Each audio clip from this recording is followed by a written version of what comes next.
अस्सलाम वालेकुम वीवर्स, माहा कुक्स में आपको खुश आमदीद। वीवर्स, सर्दियों की सौगात रेवड़ी हर किसी को बहुत ज़्यादा पसंद होती है और ये घर में बनाना भी बहुत ज़्यादा आसान है। बस इसको बेलने में थोड़ी सी दिक्कत का सामना करना पड़ता है, तो इसलिए 4-5 लोग अगर इकट्ठे हों तो ये भी फटाफट से काम आसानी से हो जाएगा। तो चलें वीवर्स, हम बनाएंगे इसको चीनी के साथ, गुड़ के साथ भी ये तैयार होती है। सर्दियों की बहुत मीठी सी सौगात घर पर बना रहे हैं आज हम रेवड़ी। बिस्मिल्लाहिर्रहमानिर्रहीम। वीवर्स, मैंने ले लिया है एक फ्राई पैन और ये है मेरे पास सफ़ेद तिल।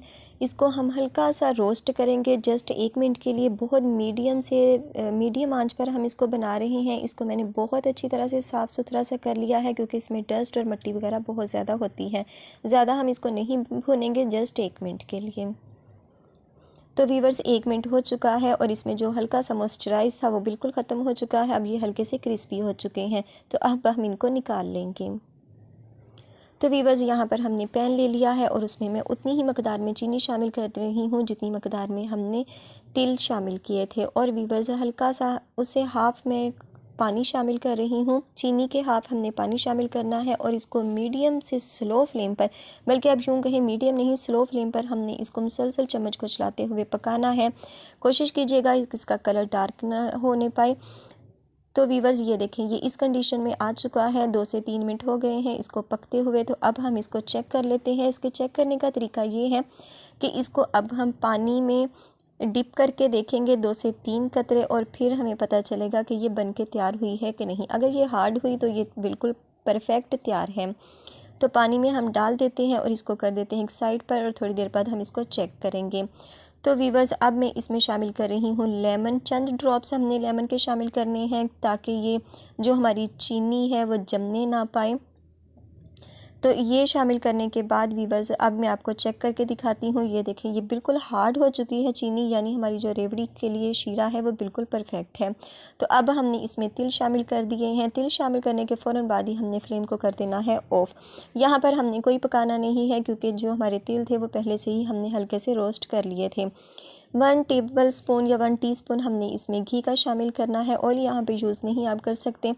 तो वीवर्स, ये देखें, ये बहुत ज़बरदस्त सी बनकर मेज़ा इसका तैयार हो चुका है।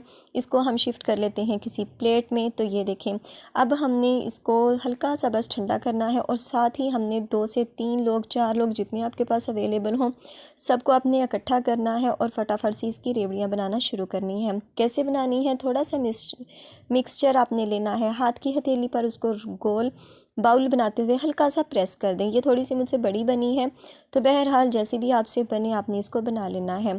तो जी वीवर्स, ये देखें, तमाम रेवड़ियाँ बनकर हो चुकी हैं तैयार घर पर, बहुत ही मज़ेदार और बहुत ही परफेक्ट। तो कुछ लोग इसको बाद में तिल के ऊपर भी डस्ट कर देते हैं। तो जैसे आपकी चॉइस हो आप उसको वैसा बना सकते हैं। तो वीवर्स, बहुत ही आसान तरीका होममेड घर पर बनाने के लिए।